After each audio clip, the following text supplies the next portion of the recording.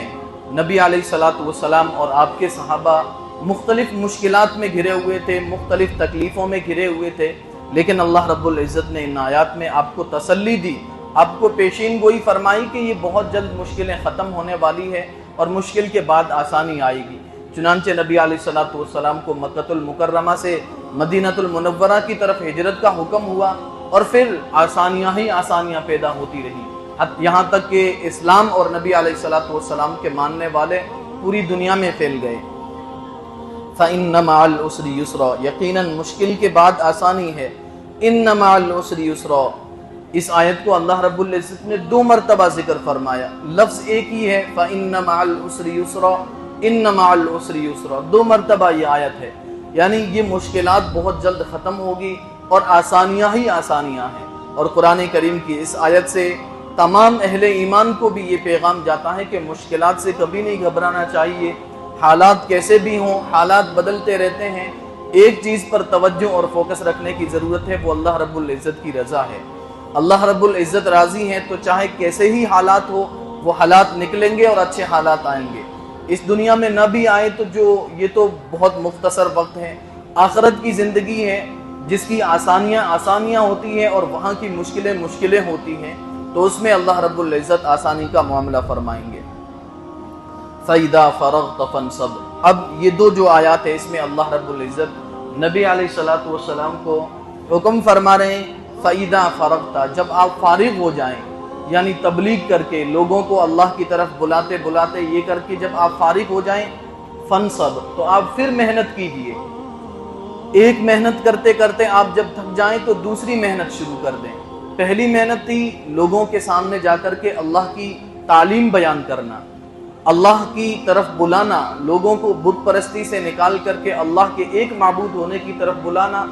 یہ جب اس سے آپ فارغ ہو جائیں، فَانْصَبْ، تو آپ واپس محنت کیجئے، یعنی میرے سامنے آپ کھڑے ہوئیے، تہجد پڑھیے، اللہ رب العزت کا ذکر کیجئے، وَإِلَىٰ رَبِّكَ فَارْغَب، اور آپ اپنے رب کی طرف متوجہ ہو جائیے۔ جب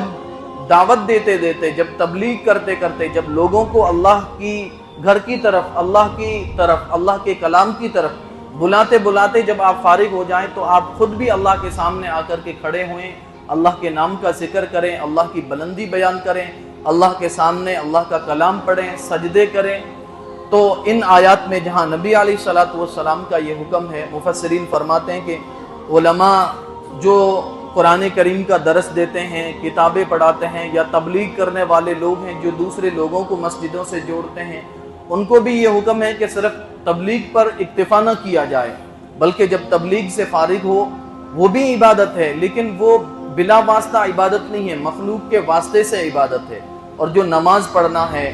قرآن کریم کی تلاوت کرنا ہے، اللہ کے سامنے نفلوں میں قرآن پڑھنا، نفلہ پڑھنا، یہ بذات خود بلا واسطہ عبادت ہے اللہ رب العزت کی۔ تو جب ایک عبادت سے فارغ ہو جائے تو دوسرے عبادت کی طرف پلٹ کر کے آئیں۔ تو یہ قرآن کریم کی جس میں نبی علیہ الصلوۃ والسلام کا 22 صورتوں میں ذکر ہے، ان میں سے دوسری صورت سورۃ الانشراح مکی ہے۔